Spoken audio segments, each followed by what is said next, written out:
Olá, alunos e alunas, sou a professora Daniela Araújo, assistente social, especialista em questão social e políticas públicas. Nesta aula, iremos ver sobre a concepção de família na questão do idealismo e familismo, os documentos legais para atuação profissional, como a Constituição Federal de 88, a LOAS, Lei Orgânica da Assistência Social, a PNAS, a Política de Assistência Social, a Norma Operacional Básica, a NOB-SUAS, e o Sistema Único de Assistência Social, o SUAS.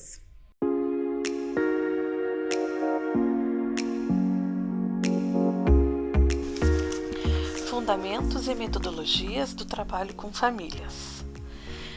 Historicamente, verifica-se que a abordagem sobre família se aporta em duas linhas historicamente, que se complementam, o idealismo e o familismo.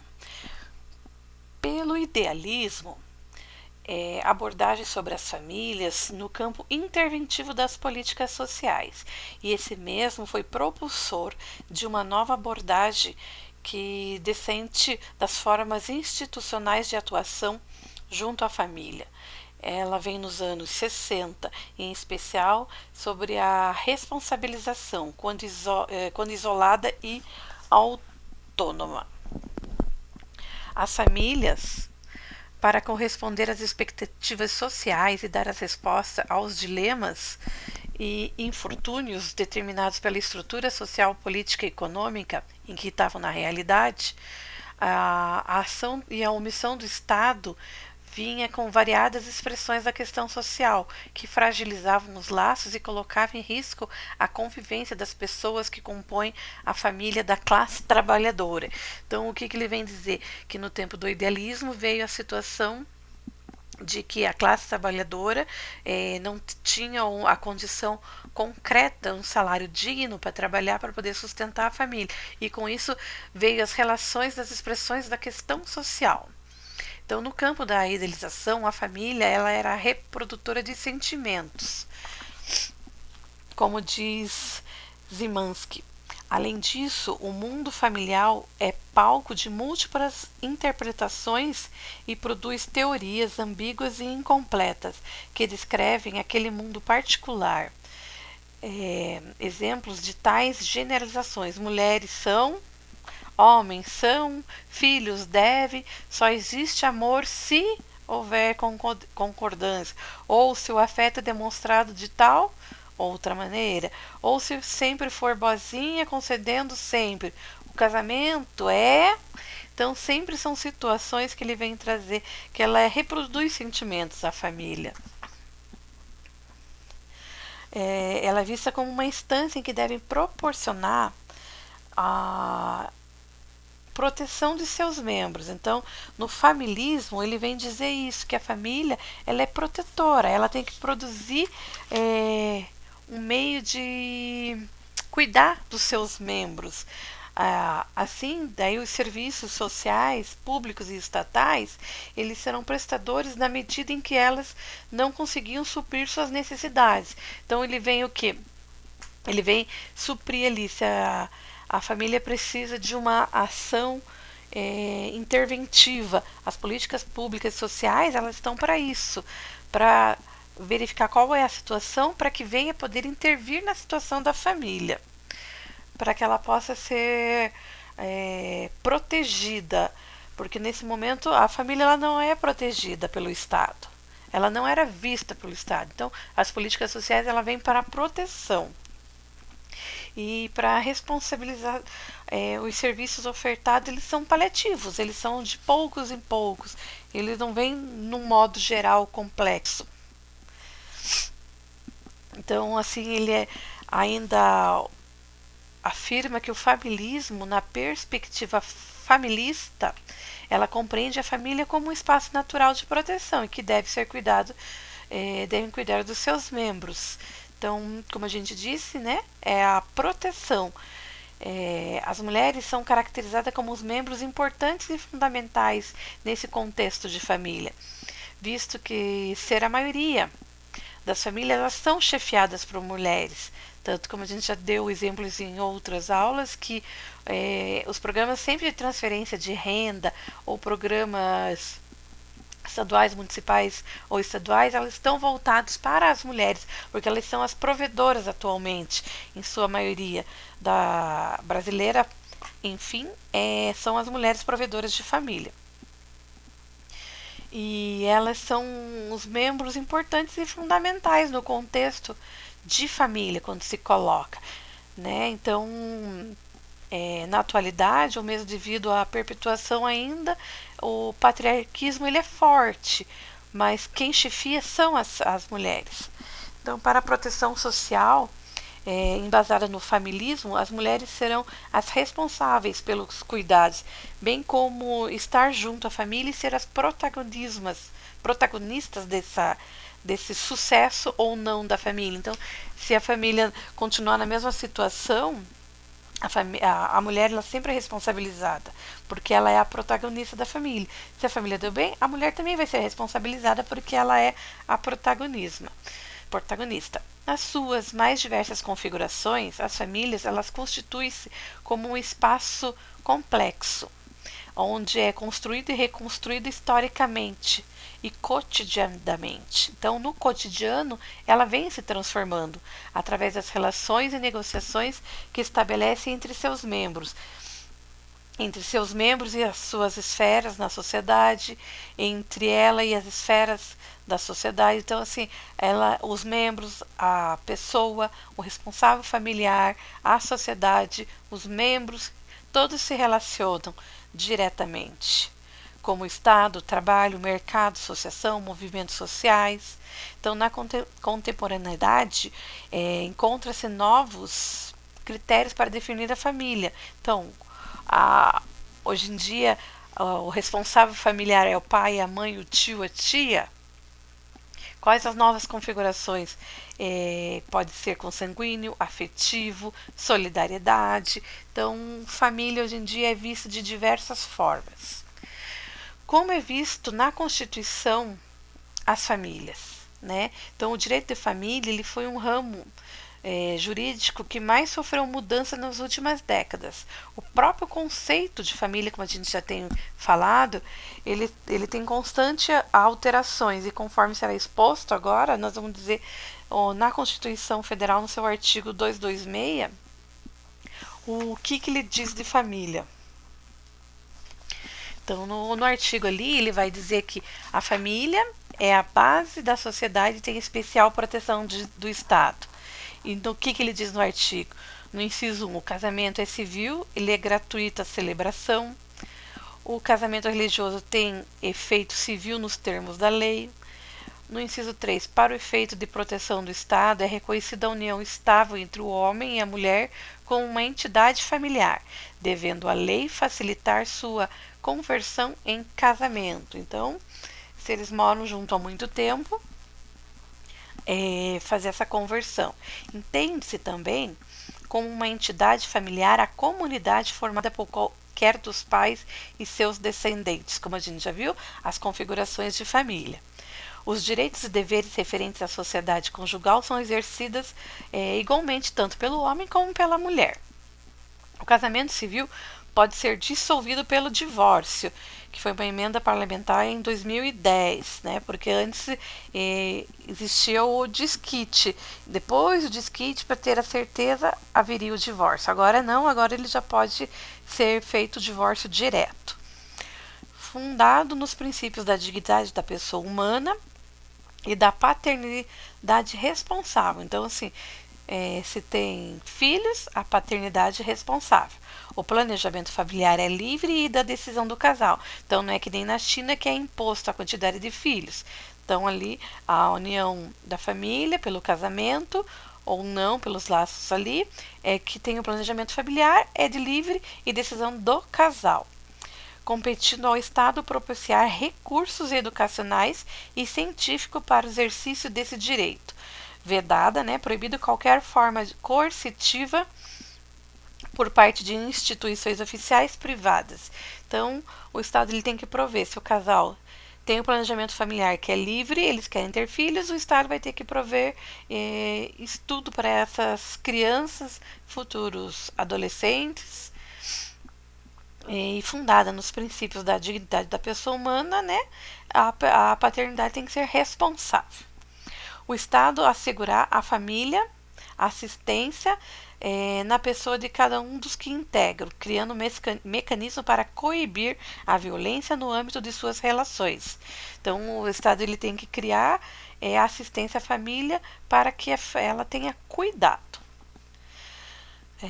Vamos ver agora no capítulo 6 do artigo da Constituição Federal 227, né? Família da criança, do adolescente e do idoso. Então, assim, o assistente social ele vai ver muito na sua atuação profissional o artigo 227. É dever do Estado, é dever da família, da sociedade e do Estado assegurar a criança e o adolescente com absoluta prioridade.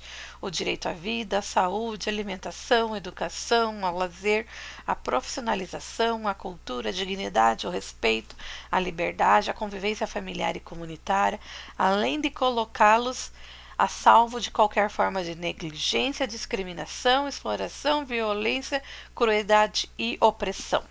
Então veja, esse artigo ele abrange muitas expressões da questão social que estão intrínsecas a todas as questões que são colocadas ali. Então o assistente social ele tem um trabalho imenso que ele tem que assegurar esses direitos que já são pela Constituição Federal, mas que o Estado mesmo acaba não cumprindo. Então ele diz ali: é dever da família, da sociedade e do Estado. Então, os três entes ali, eles têm que assegurar a criança e o adolescente como a prioridade absoluta. Direito à vida, à saúde, à alimentação. Então, todas essas situações, elas são previstas na Constituição Federal, e o assistente social, ele tem o dever de mostrar quais são os direitos que essa família tem e quais os meios que ela pode ir buscar. No inciso 1, diz lá: o Estado promoverá programas de assistência integral à saúde da criança e do adolescente, admitindo a participação de entidades não governamentais e obedecendo os seguintes preceitos: aplicação de percentual de recursos públicos destinados à saúde na assistência materno-infantil, criação de programas de prevenção e atendimento especializado para, antes dizia portadores de deficiência física, né, que ainda estava na Constituição de 88 e hoje já com atualização são pessoas com deficiência física, sensorial ou mental, bem como a integração social dos adolescentes portadores de deficiência, hoje com um novo termo, pessoa com deficiência, mediante o treinamento para o trabalho e convivência e a facilitação de acesso aos bens e serviços coletivos, com a eliminação de preceitos e obstáculos arquitetônicos. A lei disporá sobre normas de construção de ruas e edifícios de uso público e de fabricação de veículos e transporte coletivo a fim de garantir o acesso adequado às pessoas com deficiência.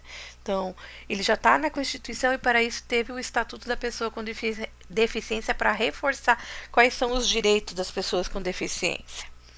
O direito à proteção especial ainda abrangerá os seguintes aspectos: idade mínima de 14 anos para admissão no trabalho, observando o disposto, né, do artigo 7, que não pode ter nenhum trabalho degradante que possa prejudicar. Para isso vem o Estatuto da Criança. Temos agora a lei da aprendizagem, que é a partir dos 14 anos, onde ele é treinado, apto para começar a trabalhar com serviços leves, nada que seja degradante ou que possa afetar a vida, a saúde da criança, conforme o Estatuto da Criança e Adolescente. A garantia do pleno e formal conhecimento e atribuição de ato infracional, igualdade na relação processual e defesa do profissional habilitado segundo dispuser a legislação tutelar específica. Então, ele vem dizer também sobre a questão do ato infracional, quais são as legalidades e quais são os direitos e deveres para que ele possa continuar conforme o Estatuto da Criança e do Adolescente. Então, assim, todo o artigo 227 da Constituição Federal. Então, de todos os itens que ele tem, eles saíram estatutos para reforçar o que já era feito e aprimorar conforme a demanda atual. Então, ele vem para atualizar. Ele fala também de programas de prevenção e atendimento especializado à criança e adolescente, dependendo das situações de uso em entorpecentes, né, do uso de drogas. A lei punirá severamente o abuso, a violência e a exploração sexual. A adoção será assinada pelo poder público na forma da lei, que agora a gente tem o Estatuto da Adoção. Os filhos havidos ou não em relações de casamento por adoção terão os mesmos direitos. Então, assim, mesmo que tenha criança fora do casamento, os filhos têm o mesmo direito aos bens. Nos atendimentos dos direitos da criança e adolescente, sempre tendo em consideração o artigo 204, que ele é prioridade absoluta. Então, a Constituição Federal ela vem muito para trazer todos os direitos que a família tem, bem como a sociedade e o Estado. Então, quais são os documentos legais para a atuação do assistente social frente à demanda que ele tem? Então, para a atuação profissional, nós temos ali a Lei Orgânica da Assistência Social, que é a LOAS, né? Então, para entendermos todos esses complexos, né? A lei maior é essa. A LOA, diz o seu primeiro artigo que a assistência social é direito do cidadão e dever do Estado. É a política de seguridade social não contributiva que prevê os mínimos sociais realizada através de um conjunto integrado de ações e iniciativa pública e da sociedade para garantir o atendimento às necessidades básicas. Então, a Lei Orgânica de Assistência Social, a LOAS, ela vem trazer isso. Ela traz ali, ela é não contributiva, então a assistência social é de quem dela necessitar, ela não precisa de prévia contribuição que nem a Seguridade para que o cidadão tenha direito, então ela não precisa disso, ela é dever do Estado e ela é uma política de seguridade social. No seu artigo 2º, ela traz os objetivos. Então, dos principais objetivos da Lei Orgânica da Assistência Social, ela vem trazer a proteção social, que visa a garantia da vida, a redução de danos e a prevenção da incidência de risco, especialmente a proteção à família, maternidade, à infância, adolescência e à velhice. Então, ela traz lá o amparo às crianças e adolescentes carentes, a promoção da integração no mercado de trabalho, a habilitação e reabilitação da pessoa com deficiência e a promoção de sua integração à vida comunitária, a garantia de um salário mínimo mensal à pessoa com deficiência ou idoso que comprovarem não possuir meios de prover a própria manutenção ou de tê-la provida por sua família. Então, o que ele vem dizer? Que a assistência ela tem esse objetivo, a proteção social da família, da maternidade. Então, na maternidade, o que ele quer dizer? Se a criança nasceu, ele tem direito a um kit maternidade, seja ele em pecúnio, né, dinheiro, ou em bens de serviço. A infância, aos programas, a adolescência, a velhice, e se ele verifica lá que existem pessoas na família que não tenham condições de trabalhar, que seja idoso ou com deficiência, que não tenha o idoso acima de 65 anos e pessoa com deficiência que não tenha condições de trabalhar, ele prevê um salário mínimo. Então tem que dar entrada pelo INSS. O INSS faz toda a gestão, mas quem paga é a assistência social, a política de assistência social, o benefício de um salário mínimo para a pessoa com deficiência ou idoso que não consigam prover a própria manutenção ou de tê-la provida por sua família. Então, para dar entrada no BPC, o idoso, a pessoa com deficiência, tem que ter um quarto a menos do salário mínimo por pessoa na família. Ele prevê também ali a vigilância socioassistencial, que ela visa fazer a territorialidade da capacidade protetiva das famílias. Então, a vigilância socioassistencial ela está vinculada ao Sistema Único de Assistência Social, que vai fazer mapeamento das situações da comunidade, da onde ele está envolvido, para ver a capacidade protetiva que aquelas famílias têm no local em que elas estão vivendo. A defesa dos direitos, que visa garantir o pleno acesso aos direitos no conjunto das provisões socioassistenciais. Então, assim, seu parágrafo único, ele diz lá: o enfrentamento da pobreza, a assistência social realiza-se de forma integrada às políticas setoriais, garantindo os mínimos sociais e o provimento de condições para atender contingências sociais, promovendo os direitos universais.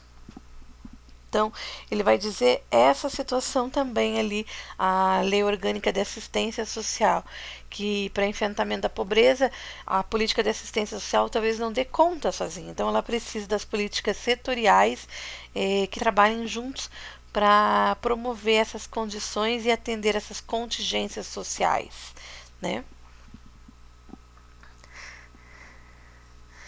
Então, vamos só revisar ali.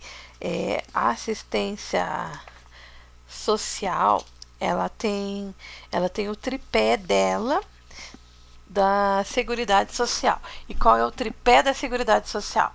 Saúde, previdência social e assistência social. Lembrando, saúde é universal, a previdência social é contributiva para a aposentadoria e a assistência social é de quem dela necessitar. Quais são os princípios da assistência social? A supremacia nas necessidades sociais, universalização dos direitos sociais, respeito à dignidade do cidadão, igualdade de direitos, divulgação ampla dos serviços e benefícios à população. Então, esses são os princípios da Lei Orgânica de Assistência Social. Os objetivos dela: a descentralização político-administrativa, participação popular e a primazia na responsabilidade do Estado, e as diretrizes da lei orgânica, a proteção social, a vigilância socioassistencial e, principalmente, a defesa dos direitos, né, principalmente os direitos sociais. Então, cabe ressaltar que na Política Nacional de 2004 da Assistência Social, ela vem trazer a lei que institui serviços, benefícios, programas e projetos destinados ao enfrentamento da exclusão social dos segmentos mais vulnerabilizados. O núcleo ou foco principal dos serviços assistenciais, ele é constituído pelas famílias mais vulnerabilizadas pela pobreza e exclusão social. Na concepção da família, a Política Nacional de Assistência Social, a nossa PNAS, ela traz como um grupo de pessoas que se acham entre si e são unidas por laços afetivos ou consanguíneos de solidariedade. A família, independente dos seus formatos ou modelos, ela assume como mediadora das relações entre os sujeitos e a coletividade. Então, ali a nossa política, ela vem trazer essas situações. Ela vem trazer a centralidade da família como, independente dos seus formatos, né, modelos, ou ela assume como a mediadora das relações entre o sujeito e a coletividade. E ela vem com base na proteção social. Então, o que diz ali? Que é o conjunto de iniciativas públicas para a provisão de serviços e benefícios sociais, visando enfrentar situações de risco social ou provisões sociais. E Asbeck diz que a intervenção do Estado no processo de reprodução e distribuição da riqueza para garantir o bem-estar dos cidadãos. Então, é bem importante que a proteção social ela seja pensada desta forma. Sposati diz que tem um caráter de preservar e defender e destaca a noção de segurança social e direitos. Então, a política ela vem trazer isso, a proteção social. Após 2004, da nossa política, ela vem desmembrando pelo governo federal a norma operacional básica, ela rege o Sistema Único de Assistência Social. É a disciplina da gestão pública da política de assistência, que abrange todo o território brasileiro.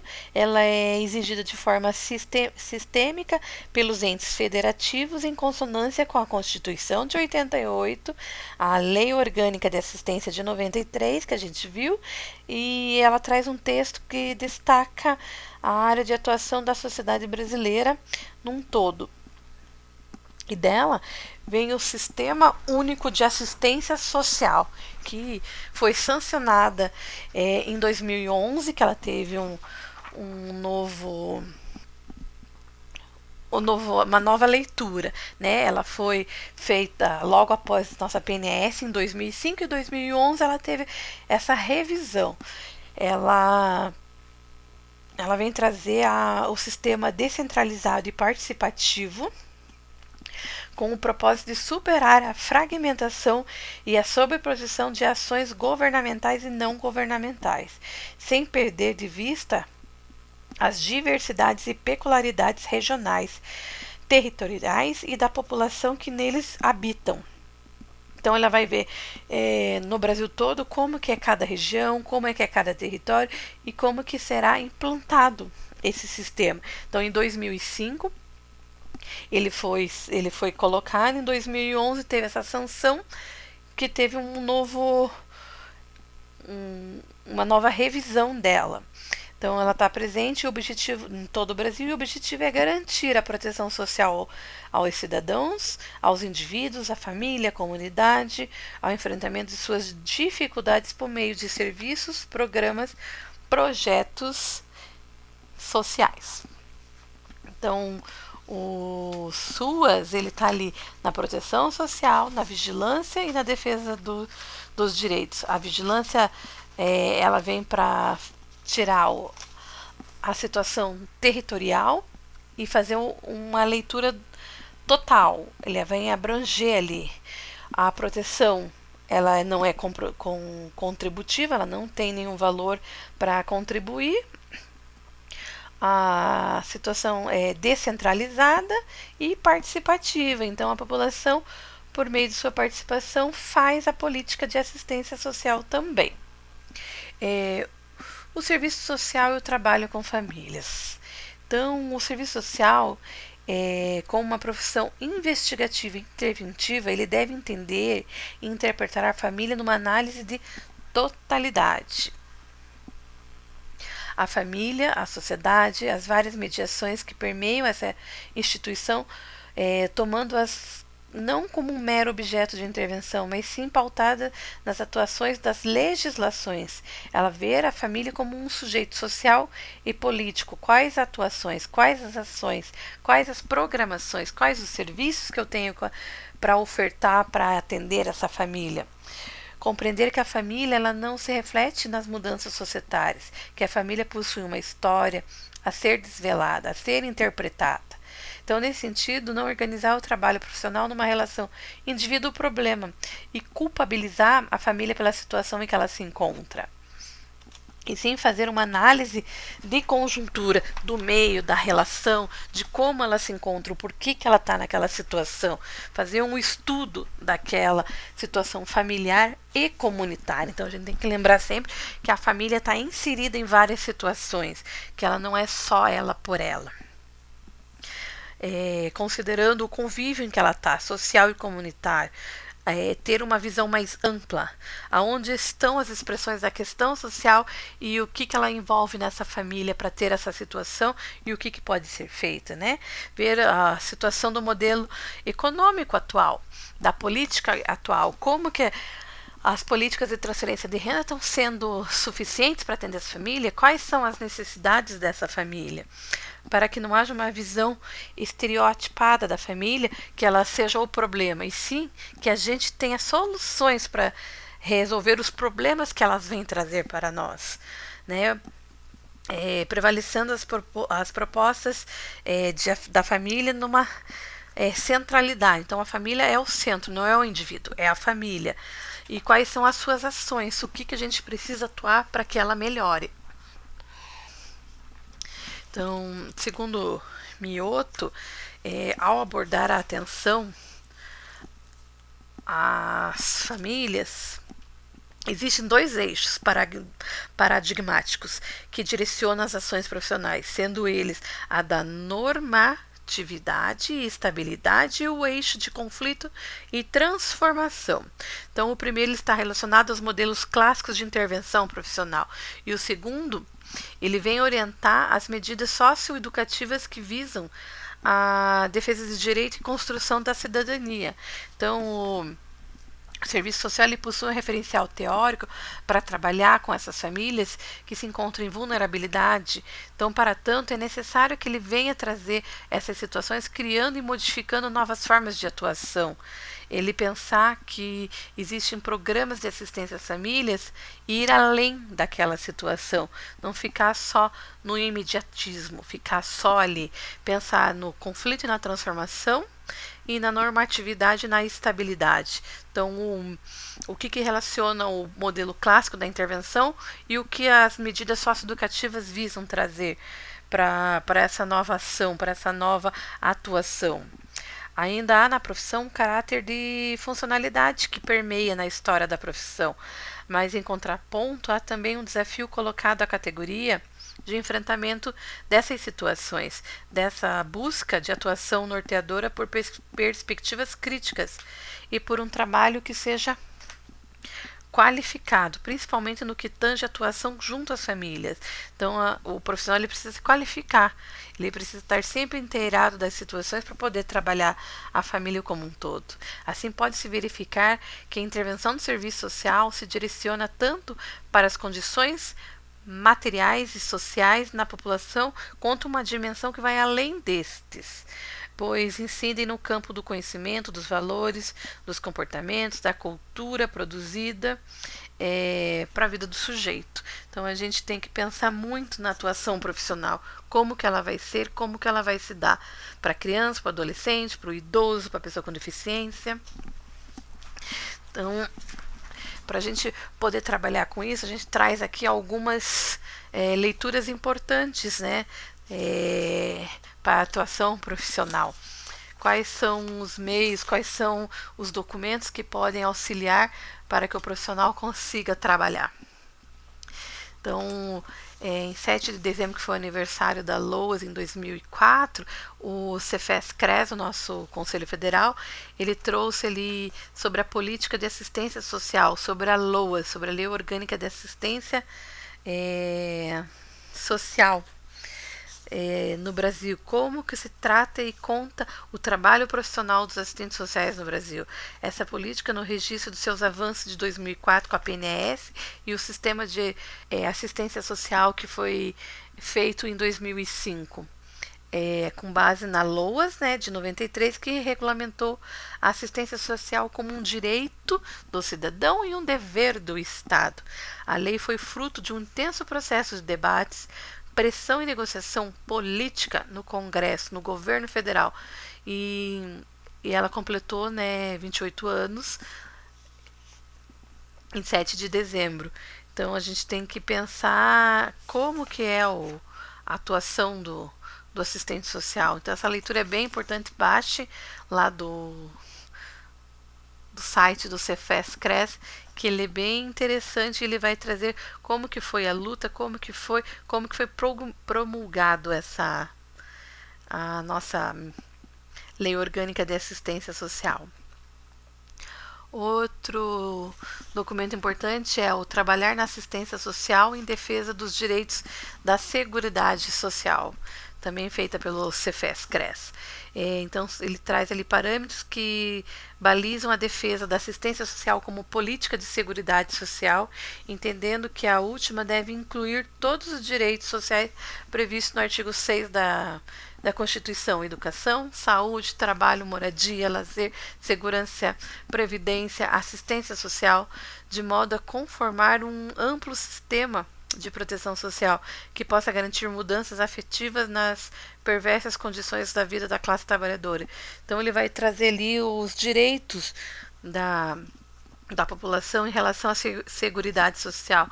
É um texto bem importante, também dá para baixar lá pelo site, né, que ele vem trazer bem essas situações aí, que ele agrega o trabalho do profissional na sua área de atuação ali.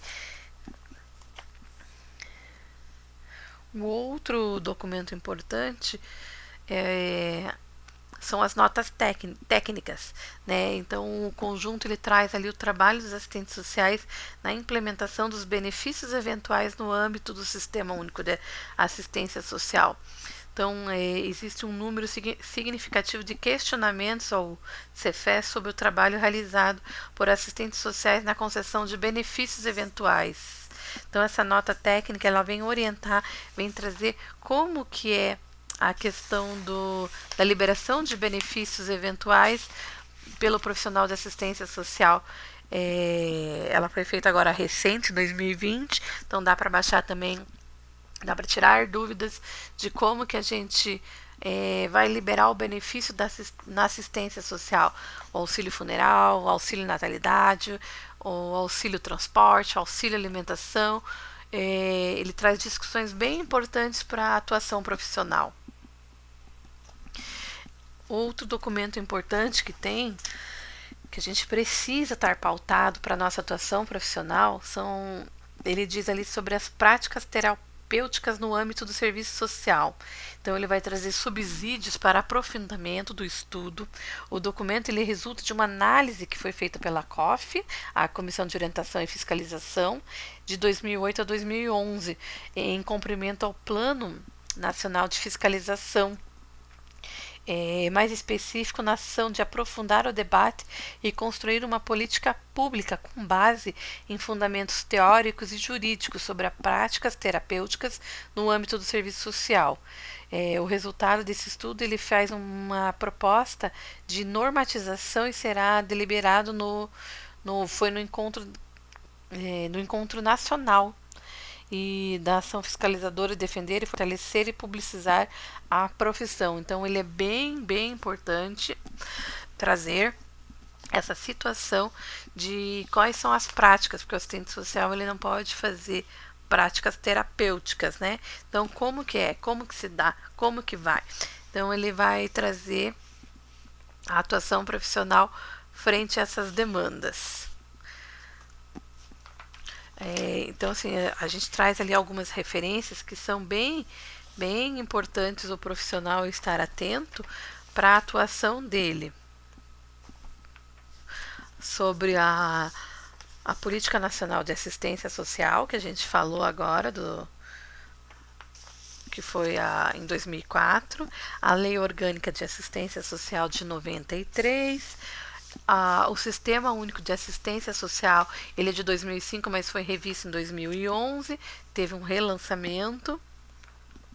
Existem 2 cadernos pelo SUAS que saiu, que é o Trabalho com Famílias, do Serviço PAIF, Serviço de Atendimento Integral à Família. Tem o volume 1 e o volume 2, a gente citou algumas ações do volume 2, então é bem importante também baixar ele pelo site do governo federal, sobre atuação profissional frente ao trabalho social na política de assistência social com famílias, né? Se é em grupo, como que é feito a acolhida, como que é feito a ação profissional, e a nossa Constituição Federal, que é bem importante, né? Ali estão os documentos do Conselho Cefes para baixar, então é só clicar ali que já abre, que é a cartilha do SUAS, a nota técnica, né, que a gente comentou. São documentos bem importantes para a gente dar uma lidinha e tirar algumas dúvidas. O livro de Mioto, né, A Família como Referência nas Políticas Públicas, também os dilemas e tendências, é bem importante. Ele traz ações profissionais para execução do trabalho, né? E voltando lá para os cadernos do PAIF, né, do Serviço de Atendimento Integral à Família da Política de Assistência, que está vinculado ao Sistema Único de Assistência Social. Então, lá ele vai trazer questões de trabalho da acolhida, quando o usuário chega ao CRAS solicitar um benefício, se essa acolhida é individual, se essa acolhida é em grupo, como que ela é feita, tem que ser feita por um técnico. Após a acolhida, ela vai para um atendimento técnico, ela vai para um atendimento em grupo, ela vai ser encaminhada para um acompanhamento, né? Então, ele traz também essas ações que são feitas com a família, do atendimento individual, particularizado, do atendimento técnico, do atendimento em grupo, coletivo, de oficinas que podem ser ofertadas pelo CRAS para a família. Ela pode vir quando ela quiser, que a gente chama de oficinas abertas, ou oficinas fechadas, que ela é acompanhada com um prazo determinado e com um objetivo comum para que essa ação seja feita. Então, dá uma lida, é bem importante esses 2 documentos. Nós vamos falar em outros também, mas ela está vinculada à política de assistência social. E vai falar das ações comunitárias também, que a família está envolvida na ação comunitária, e as ações comunitárias elas estão internamente ligadas, porque a família necessita do seu relacionamento, seu convívio familiar e comunitário, para que ela possa exercer a função dela, não só de proteção, mas de vivência. Então, é bem importante a gente sempre pensar que para o trabalho com famílias existem fundamentos e metodologias, e elas não se acabam em só uma leitura. Elas sempre vão se modificando. Então, o trabalho com famílias, ela vem lá desde 1930, com o desenvolvimento de comunidade, e agora ela vem como trabalho em grupo, ela vem agora como uma ação coletiva. Ela não permeia somente com foco em um usuário, e sim o foco na família, o foco nos seus membros e quais são as suas atuações. Então, a gente tem que pensar sempre na nossa atuação profissional, que a gente tem metodologia e tem fundamentos, e que para isso a gente precisa estudar e verificar, porque todas as famílias são diferentes. Elas têm meios, elas têm ideias, elas têm sentimentos.